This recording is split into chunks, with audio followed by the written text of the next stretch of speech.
আপনি ধনী নাকি গরিব সেটা আপনার নিজের সম্পদের উপর নির্ভর করে না। এটা নির্ভর করে আপনার পরিচিত জন, আপনার আশেপাশের মানুষ কেমন আছে, তারা কি পরিমাণ বেতন পাচ্ছে বা কি পরিমাণ সুযোগ সুবিধা গ্রহণ করছে। এই বিষয়টা আরও যদি ডেফিনেটলি বলা যায় যে আপনার বেতন 50,000, আপনি এই বেতনেই সুখে থাকতে পারবেন, ভালো থাকতে পারবেন।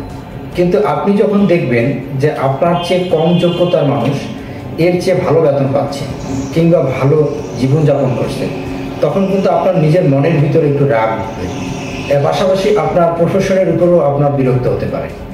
বিষয়টা যদি আমরা আরেকটু ক্লিয়ার করি, যে আপনি একটা বিশ্ববিদ্যালয়ে পড়াশোনা করেছেন, ধরলাম আপনি বুয়েটে পড়াশোনা করেছেন এবং যে ডিপার্টমেন্টে পড়াশোনা, ধরলাম কম্পিউটার সায়েন্স অ্যান্ড ইঞ্জিনিয়ারিং, তো এই ডিপার্টমেন্টে আপনি সর্বোচ্চ রেজাল্ট করেছেন, প্রথম শ্রেণীতে উত্তীর্ণ হয়েছেন এবং তারপর এই বিশ্ববিদ্যালয়ের একজন শিক্ষক হয়েছেন। অপরদিকে ধরলাম আপনি ঢাকা বিশ্ববিদ্যালয়ে পড়াশোনা করেছেন, কি সাবজেক্ট, ধরলাম পদার্থবিজ্ঞানে পড়াশোনা করেছেন এবং এই বিভাগে আপনি প্রথম শ্রেণীর ডিগ্রি অর্জন করেছেন এবং এই বিশ্ববিদ্যালয়ের একজন শিক্ষক হিসেবে আপনি সেখানে জয়েন করেছেন। তো আপনি যে একজন বিশ্ববিদ্যালয়ের শিক্ষক হিসেবে জয়েন করলেন, তখন যদি আপনি তাকান যে আপনার আসলে সুযোগ সুবিধা কেমন বা আপনি এখান থেকে কি প্রণোদনা পাচ্ছেন, তখন আপনি যদি চিন্তা করেন যে আমি যাদের সাথে একসময় পড়াশোনা করেছি, আমার যারা ব্যাচমেট ছিল, তারা আসলে কি অবস্থায় আছে, তারা কোন প্রফেশনে আছে, যদিও আপনি আরেকটু ভেবে অবাক হবেন যে আসলে তারা অনেক আগে আমার কাছ থেকে ছুটে গেছে, সেটা আমার যোগ্যতায় না পেরে। কারণ আমি প্রথম শ্রেণীতে যখন প্রথম উত্তীর্ণ হয়েছি, তখন আমি বিশ্ববিদ্যালয়ের শিক্ষক হিসেবে এখানে জয়েন করেছি, কিন্তু তারা হয়তো আমার সমপরিমাণ যোগ্যতা ছিল না, বিধায় তারা বিশ্ববিদ্যালয়ের শিক্ষক হতে পারেনি। তারা কি হয়েছে, পাশাপাশি অন্যান্য বিষয় অন্য কোনো বিশ্ববিদ্যালয়ের শিক্ষক কিংবা বিসিএসে কোনো ভালো ক্যাডার পেয়েছে, কোন বিসিএসে কোনো ভালো শাখায় তারা গিয়েছে, হতে পারে সে বিসিএস ক্যাডার এডমিন কিংবা সে সহকারী পুলিশ সুপার কিংবা সে আরও অন্যান্য যে সমস্ত ফরেস্ট সার্ভিস বা অন্যান্য পেশায় চলে গেছে। তো আপনি যখন দেখলেন যে আপনি বিশ্ববিদ্যালয়ের শিক্ষক, তখন আপনি দেখলেন যে আপনার যে সমস্ত সুযোগ সুবিধা তা কি ঔদৌ তাদের মতো না। আবার আপনার মনের মধ্যে চলে আসলো যে আসলে আমি যে প্রফেশনে এসে শিক্ষক হলাম, সেখানে শিক্ষক হওয়ার প্রথম শর্তটা ছিল যে আপনাকে অবশ্যই প্রথম শ্রেণী পেতে হবে। কিন্তু আমার বন্ধুরা, আমার ব্যাচমেটরা যারা আমার সাথে পড়াশোনা করেছিল, তারা যে প্রফেশনে গেছে সেখানে কিন্তু সর্বনিম্ন যোগ্যতা প্রথম শ্রেণী ছিল না, সেখানে তাদের সর্বনিম্ন যোগ্যতা ছিল দ্বিতীয় শ্রেণী। আবার অনেক ক্ষেত্রে দেখা গেছে যে কোঠা, যে 56% কোঠা, এই কোঠার মধ্যেও অনেকে চান্স পেয়ে গেছে, ফলে তাদের একাডেমিক ক্যারিয়ার কিংবা তাদের যোগ্যতা সে পরিমাণ না থাকা সত্ত্বেও শুধুমাত্র কোঠার উপর ভিত্তি করে তারা ওই সমস্ত প্রফেশনে গেছে।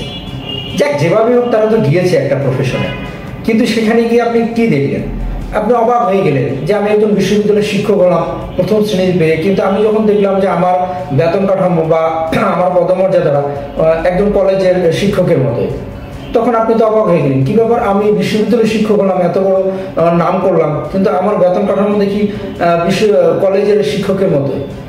এবং আপনি আরো অবাক হবেন দিনের পর দিন যখন দেখবেন যে আপনার বন্ধুরা যারা বিশ্ববিদ্যালয়ের শিক্ষক হওয়ার যোগ্যতা অর্জন করেনি, তারা বিভিন্ন পেশাতে গিয়ে ডে বাই ডে উন্নত হতেছে।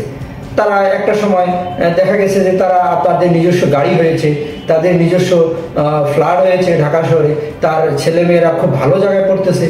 কিন্তু ততপক্ষে আপনি দেখলেন না, আপনাকে এখনো সেই বাসে করে বিশ্ববিদ্যালয়ে আসতে হয়, পড়াশোনা করতে হয়। এবং একটা বিষয় যে আপনারা বা আমরা সবাই জানি যে বুয়েট কিংবা ঢাকা বিশ্ববিদ্যালয় সে সমস্ত অনেক শিক্ষক উত্তরা থেকে বা বিভিন্ন দূরবর্তী ঢাকা শহরের মধ্য থেকে বাসে করে যায়, এক বাসের মধ্যে 40 থেকে 50 জন যায়। তখন আপনি ভাবতে পারেন যে আমি বিশ্ববিদ্যালয়ের শিক্ষকে আমার একটা গাড়ি দিই, কিন্তু আমার যে বন্ধুটা আমার চেয়ে কম যোগ্যতা সম্পন্ন ছিল, সে কিন্তু আস্তে একটা গাড়িতে করে অফিসে যায়। তখন আপনার ভিতরে চিন্তা চেতনার একটু কাজ করবে বেশি। আবার আপনি অবাক হয়ে যাবেন যখন পারিবারিক কোনো অনুষ্ঠানে যাবেন আত্মীয় স্বজনের ভিতরে, তখন দেখবেন যে আপনার যে বন্ধুটা বিসিএস ক্যাডার, সে আপনার চেয়ে কম যোগ্যতা সম্পন্ন হয়েও তার নিজস্ব গাড়ি, তার ফ্যামিলি, তার পোশাক আশাক, তার সন্তান, তার সামাজিক দায়বদ্ধতা, দেখা গেছে সে বিভিন্ন অনুষ্ঠানে, বিভিন্ন বিয়ের অনুষ্ঠানে বা বিভিন্ন প্রকার সভা সমাবেশে সে ভালো পরিমাণ সাহায্য হেল্প করতে পারছে। এটা আমি হিংসে বলতেছি না, কিন্তু তার একটা ক্যাপাসিটি আছে, সে মানুষকে ভালো সাহায্য করতে পারতেছে। সুতরাং তার অন্যান্যদের ভিতরে মনে হচ্ছে না, বিশ্ববিদ্যালয়ের শিক্ষক হওয়ার চেয়ে তো এগুলো হওয়া ভালো, আমি বিসিএস ক্যাডার হবো অমুকের মতো, তাহলে তো আমি ভালো কিছু করতে পারবো। কিন্তু উনি তো শিক্ষক বিশ্ববিদ্যালয়, কিন্তু উনি তো সেটা পারতেছে না। তো এখানেও একটা আপনার চিন্তার ভাস মাথায় ঢুকে যাবে যে আসলে আমি কি করলাম। যদিও আমাদের দেশে ঠিক আজকে থেকে 10-15 বছর আগে বা আরো বেশি সময়ের আগে সরকারি চাকরিজীবীরা দের ভিতরে এরকম দুর্নীতির খবর পাওয়া যেত না। চাকরির অবস্থায় যে একটা লোক চাকরি করতেছে, এক প্রফেশনে আছে, তার মধ্যে পাওয়া যেত না। আবার খুব বেশি সংখ্যক দুর্নীতিবাজও পাওয়া যেত না। কম সংখ্যক সৎ কর্মঠ অফিসারকে আমরা পেতাম বা চাকরিজীবীকে পেতাম, যারা জীবনে হয়তো বা তেমন দুর্নীতি করেনি, বেশি সম্পদ অর্জন করেনি। কিন্তু তার চেয়ে যে সমস্ত বন্ধু বান্ধব তারা বেশি পরিমাণ সম্পদ বা অর্জন করেছে, তারা কিন্তু আরো অনেক বেশি সুবিধা পেয়ে যাচ্ছে। ফলে সমাজে আপনি দেখতে পাচ্ছেন যে সামাজিক লোক, যে আপনি বিশ্ববিদ্যালয়ের শিক্ষক হয়ে আপনাকে যতটা না মূল্যায়ন করতেছে, তার চেয়ে অন্যান্য পেশায় যারা আছে তাদেরকে বেশি মূল্যায়ন করা যাচ্ছে।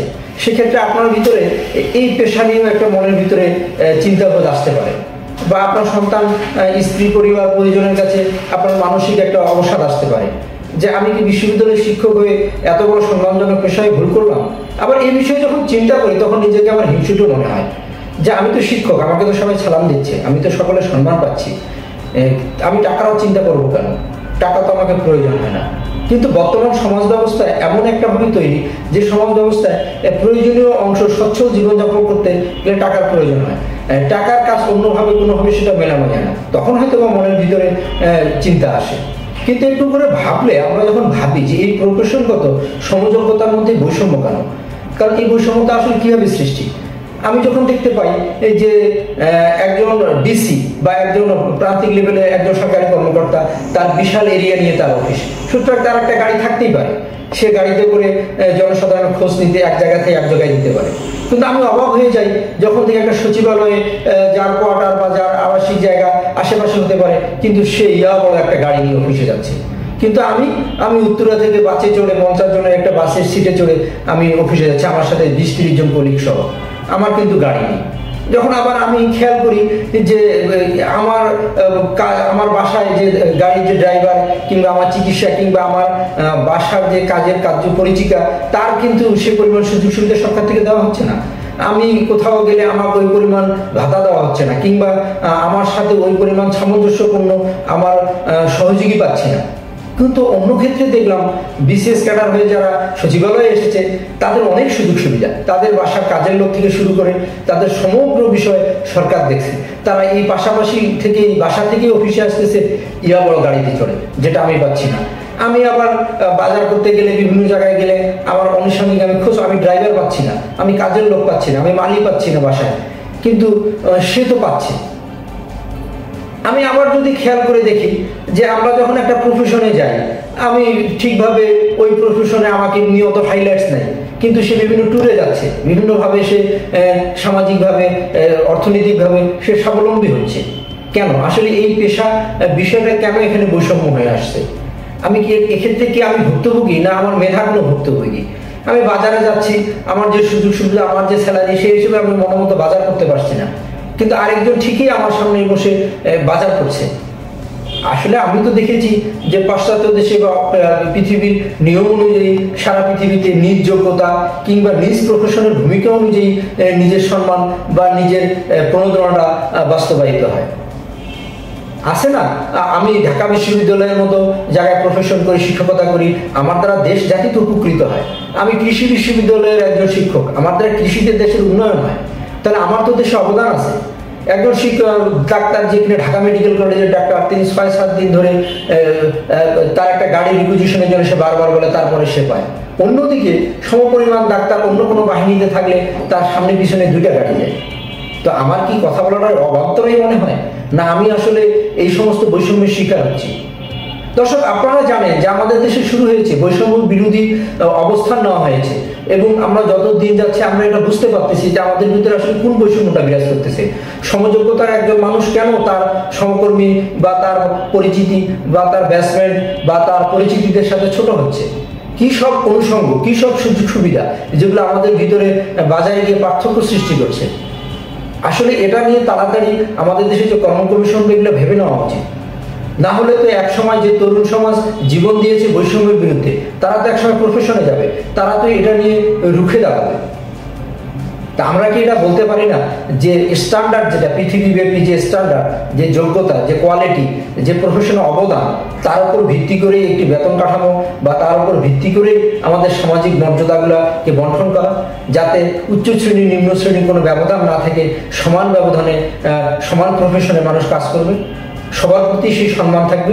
একজন শিক্ষকও কেন এই বয়সে এসে বিশ্ববিদ্যালয়ের শিক্ষক এসে খণ্ডকালীন শিক্ষক হচ্ছে, কেন সে নিজের প্রফেশন থেকে কোনো ইংলিশ মিডিয়াম স্কুলে শিক্ষকতা করতে যাচ্ছে? আসলে ভিজুয়ালের অভাব রেখে কখনোই তার কাছ থেকে কাঙ্ক্ষিত প্রেজেন্টেশন বা কাঙ্ক্ষিত ভালো কিছু আশা করা যায় না। যদি সে সচ্ছলভাবে জীবন অর্জন করত, তাহলে তার থেকে এদেশ আরও কিছু আশা করত। তো দর্শক, আমরা আসলে এটুকুই বোঝাতে চাচ্ছি যে সমযোগ্যতার ক্ষেত্রে যেন বৈষম্য সৃষ্টি না হয়। এই বিষয়ে আমরা এই লেখাটা পড়েছি। আসলে এই লেখাটা ডক্টর মোহাম্মদ মাইন উদ্দিন, অধ্যাপক, যিনি ঢাকা বিশ্ববিদ্যালয়ের ব্যাংকিং এবং ইন্স্যুরেন্স বিভাগে, তার লেখাটাই আমরা আপনাদের সামনে পড়লাম। তো দর্শক, আপনারা জানবেন, মতামত দেবেন।